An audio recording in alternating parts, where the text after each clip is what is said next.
Today is Friday, August 21st, 2026, and it's National Kool-Aid Day. And Kool-Aid exists because its inventor, Edwin Perkins, had a shipping problem. His original product was a liquid concentrate called Fruit Smack, which sounds less like a beverage and more like something you'd get in trouble for doing at the grocery store. The problem was those glass bottles were heavy. They leaked. They broke. So Perkins removed the liquid, turned the drink into a powder, and started selling it in little paper packets, which means Kool-Aid was essentially born because one man got tired of paying to ship water. And that feels like the right way to begin a day involving a teenager who earned an award that didn't exist yet, a museum that somehow misplaced the most famous painting in the world, and a British army that won the battle, then gave the losing side a ride home. Welcome to Wait, That's Random, This Day in History. I'm C.L. Burns, voice actor, audiobook narrator, and your guide through the moments where humanity somehow became both impressive and ridiculous simultaneously. So in 1912, 17-year-old Arthur Eldred of Oceanside, New York, completed everything required to become an Eagle Scout. And when I say an Eagle Scout, I don't mean one of the early Eagle Scouts. I mean the first one. The Boy Scouts of America was still pretty new at the time.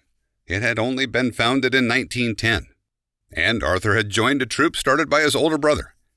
He worked his way through the program, earned the required 21 merit badges, and on August 21st, 1912, officially achieved its highest rank.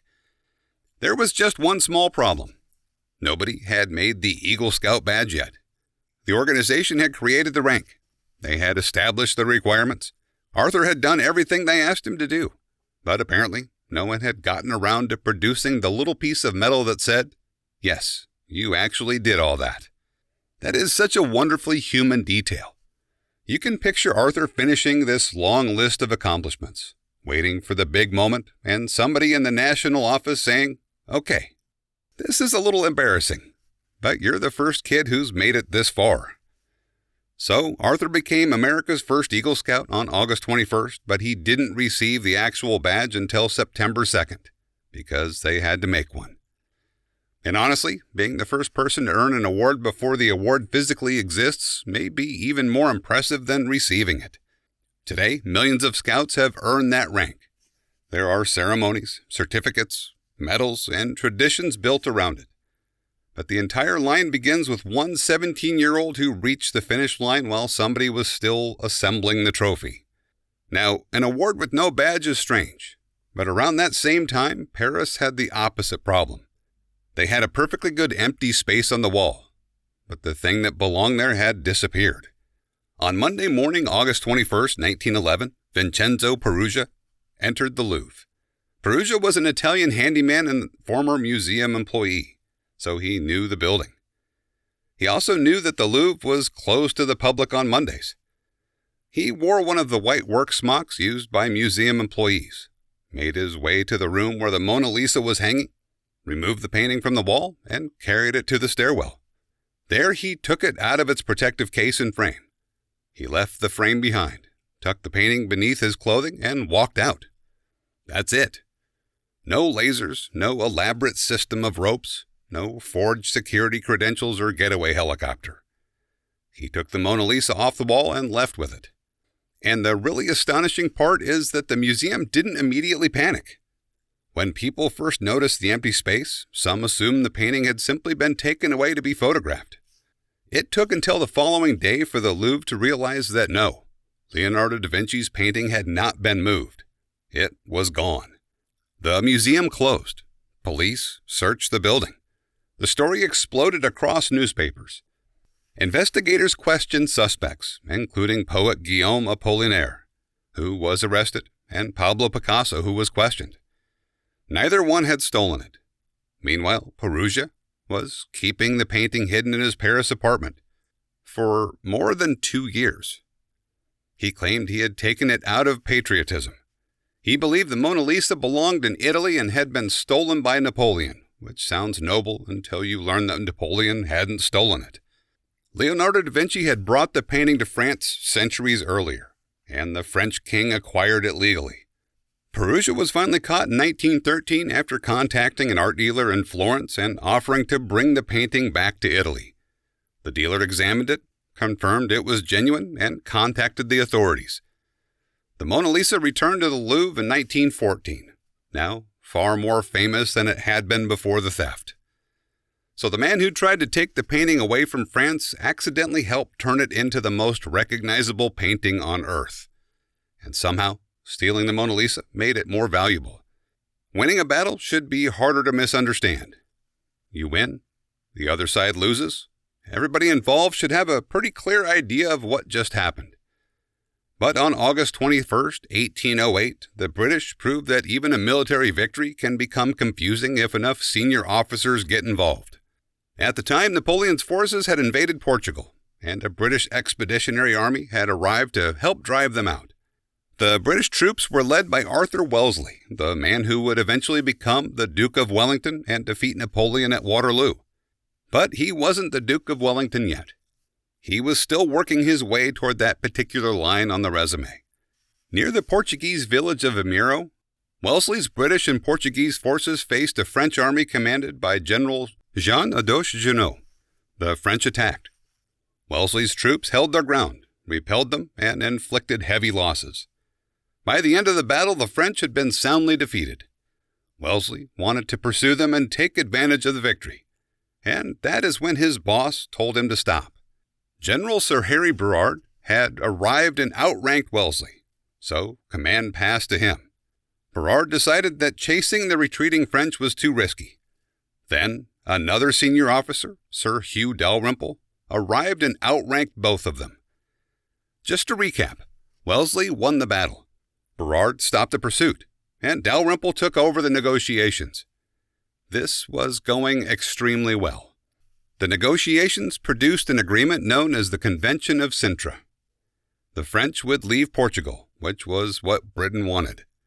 But the agreement didn't require the defeated French army to surrender in the usual sense. Instead, British ships would transport the French soldiers back home, and they could take their weapons, equipment, and plunder with them. The British had won the battle, stopped chasing the army, and then provided transportation so that the enemy could safely return to France with its belongings. That isn't a surrender. That's a travel package.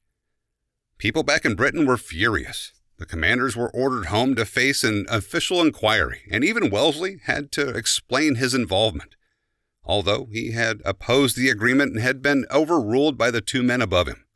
Wellesley's reputation survived. He returned to command, became the Duke of Wellington, and eventually defeated Napoleon for good. But Vimeiro left behind one of history's strangest lessons in management. Sometimes the person who won the battle isn't the person who gets to decide what winning looks like.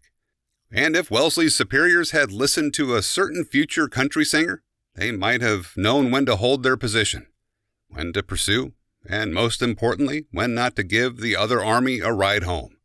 He was born in public housing in Houston and started his first band when he was still in high school. But it wasn't a country band.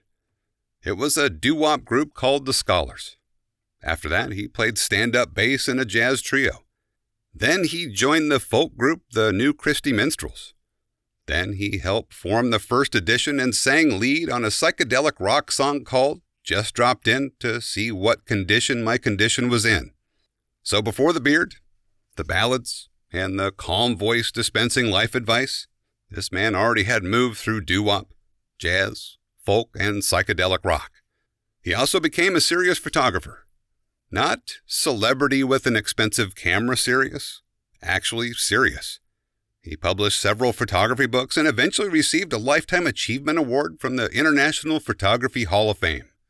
And because apparently music, acting, and photography weren't enough, he also helped create a chain of rotisserie chicken restaurants bearing his name. But the voice is what gave him away.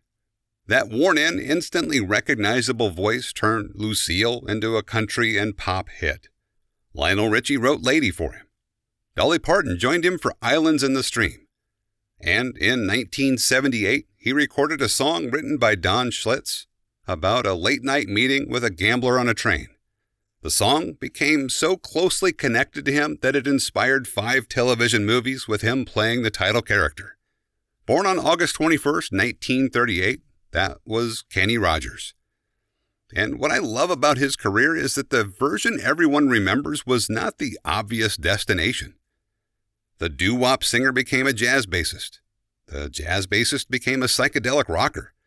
And the psychedelic rocker became one of country music's greatest storytellers. Apparently, he knew when to walk away from one version of himself and when to run toward the next one.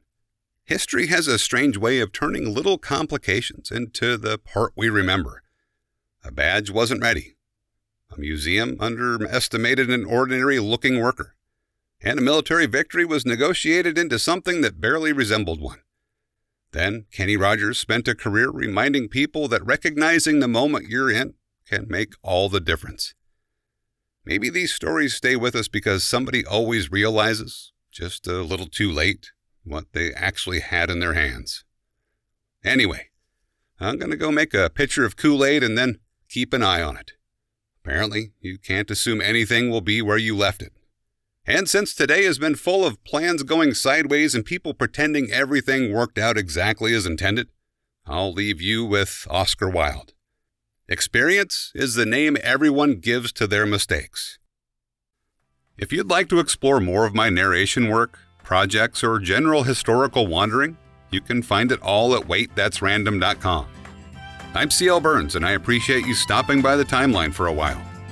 I'll see you tomorrow.